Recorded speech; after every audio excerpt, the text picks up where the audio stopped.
A'udhu billahi minash shaitanir rajim. Bismillahir rahmanir rahim. Assalamu alaikum wa rahmatullahi wa barakatuh.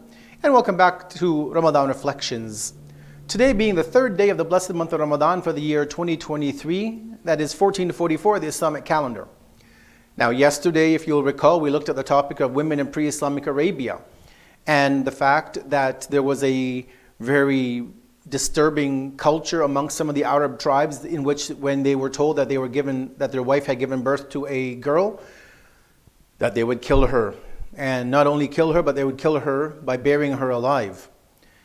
We looked at a brief understanding of where this came from, how it came into practice, and we looked at one of the stories of one of the individuals who would later come into Islam and come to the Prophet and ask him that would Allah forgive him for his sin. We continue in that same theme for today by looking at women in pre-Islamic Arabia and the grief at having a daughter. Again, the reason why we want to kind of build up this understanding of how the pre-Islamic Arabian culture was very not looking favorable upon women, and they were treated worse than animals, is for us to better understand and appreciate the fact that with the coming of Islam, that Islam launched a very unique revolution to change the minds of, first of all, the pre-Islamic Arabs, because this is where Islam and the Quran was coming down to.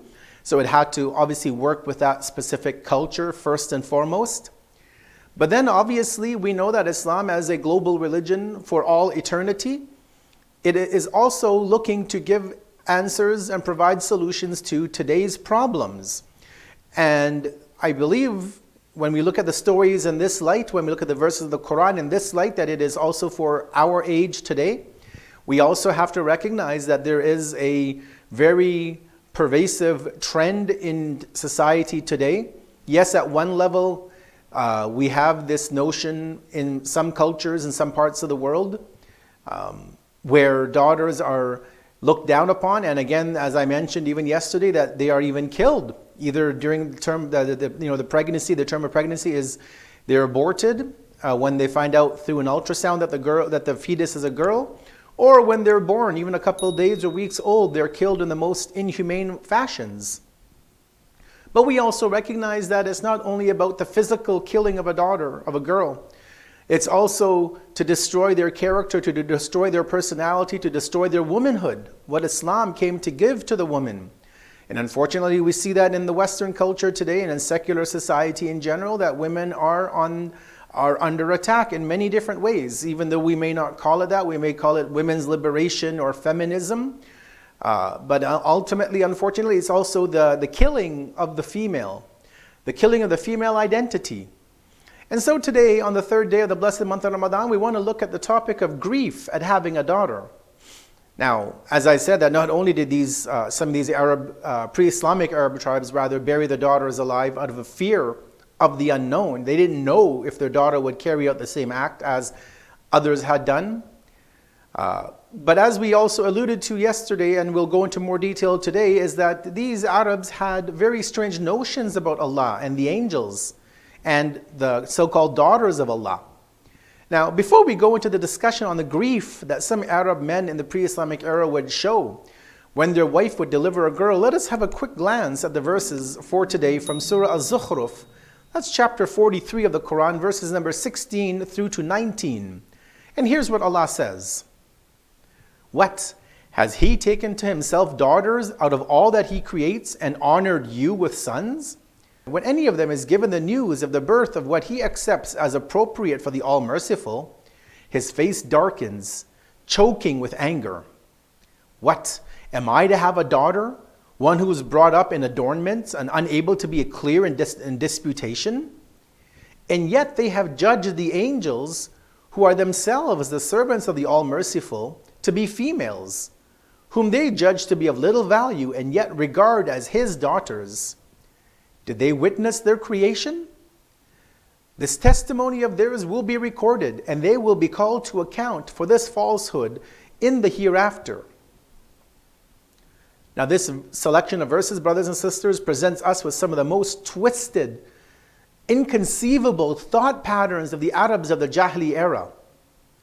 Although, my aim and our aim in this series is really one particular thought or response, which they had at the birth of a daughter, but we really need to review these verses in detail to really better appreciate the beliefs that these people used to hold, because this would affect their understanding and relationship with the women in their society.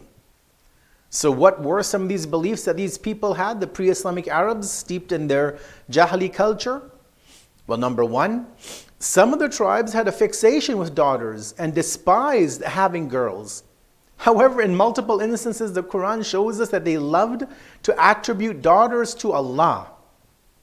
So it's a strange kind of paradox or contradiction there. From this point, Allah then comments on what happens when the family has the birth of a daughter. But what's more important than the outcome of how they feel is how Allah words it. If you go back to verse number 17, what does Allah say? He says, when any of them is given the news of the birth of what he accepts as appropriate for the All-Merciful, his face darkens, choking with anger. It's okay for Allah to have daughters, but when they have a daughter, their face becomes sullied and grieved, and they're choked up with anger. This is a similar opinion that some people in the world have even today when they're told of a daughter. They don't like it because boys carry on the family name. Boys contribute to the economy of the family. Boys will take over the business. Boys will do this, that, this, and that. And then, as I alluded to even yesterday and today, that it's for this reason some countries in East Asia have outlawed ultrasound for gender revealing, and it's only allowed to determine health issues. Now, obviously, the talk of infanticide did not stop with the dawn of Islam. Unfortunately, some countries and cultures continue this inhumane practice. Now, look at the verse number 18. They say, what? Am I to have a daughter, one who is brought up in adornments and unable to be clear in disputation? What did they mean by this?